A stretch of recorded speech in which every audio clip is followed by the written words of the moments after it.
नेपाल को चीन ने हिंदुस्तान के खिलाफ एक हथियार बना लिया है और चीन की साजिशों का नेपाल अब सेंटर बनता जा रहा है। हर दिन जिनपिंग के इशारे पर ओली कोई ना कोई प्रोपेगेंडा हिंदुस्तान के खिलाफ चला रहे हैं। आपको दिखाते हैं नेपाल में चीन की साजिश पर अब नया खुलासा क्या हुआ है।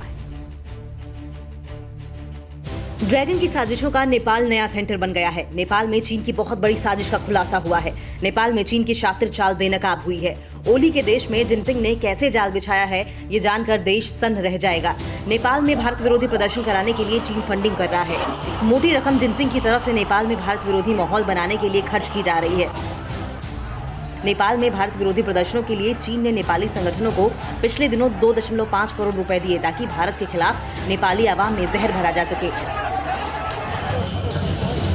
नेपाल में भारत के खिलाफ साजिशों का अड्डा चीनी दूतावास बन गया है। चीनी दूतावास से भारत के खिलाफ प्रदर्शन करने के लिए नेपाल के संगठनों को फंडिंग हो रही है। चीन ने नेपाल सीमा पर भारत के खिलाफ प्रदर्शनों को अंजाम देने के लिए कई नेपाली संगठनों को 2.5 करोड़ का भुगतान किया है। तो नेपाल में रेड आर्मी ने तैनाती का नया फ्रंट खोल दिया है। नेपाल के काला पानी में PLA की तैनाती में रिकॉर्ड इजाफा हुआ है। काला पानी में चीन की थल सेना के अलावा टैंक और मिसाइलों को भी मोर्चे पर लगाया गया है। नेपाल के जरिए चीन युद्ध होने पर हिंदुस्तान पर रणनीतिक बढ़त बनाने की फिराक में है। चीन की हिमाकतों को देखते हुए हिंदुस्तानी फौजें भी मुस्तैद हैं और चीन हर चाल को नाकाम करने के लिए 24 घंटे 7 दिन तैयार भी। भारत ने अपनी अलर्टनेस को और प्रिपेयर्डनेस को पूरे इंडिया चाइना बॉर्डर के ऊपर में बढ़ा दिया है। खास तौर पर अरुणाचल प्रदेश के अंदर में सुरक्षा और अलर्टनेस का स्तर बढ़ा दिया गया। नेपाल और पाकिस्तान जैसे देशों को चीन ने कर्जे में डुबो दिया है और अब इन दोनों देशों को हिंदुस्तान के खिलाफ इस्तेमाल कर रहा है।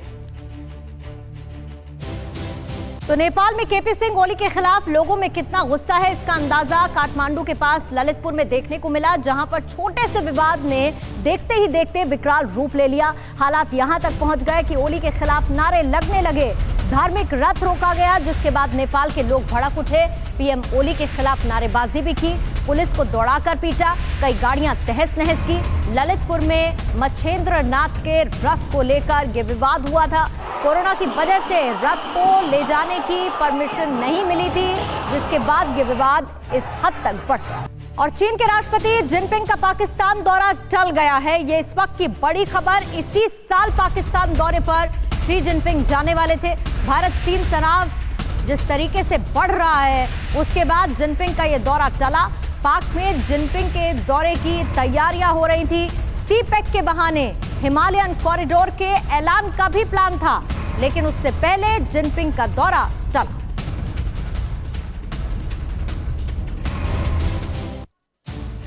और रूस से S-400 की पहली डिलीवरी दिसंबर तक हो सकती है। रूस से कुल 5 S-400 का सौदा $5.2 बिलियन में तय हुआ है।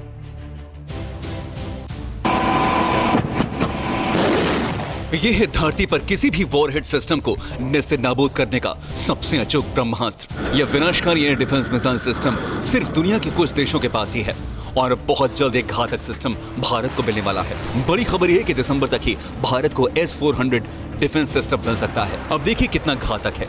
जमीन से हवा में मार करने वाला दुनिया का सबसे खतरनाक हथियार परमाणु मिसाइल को 400 किलोमीटर पहले ही नष्ट कर सकता है।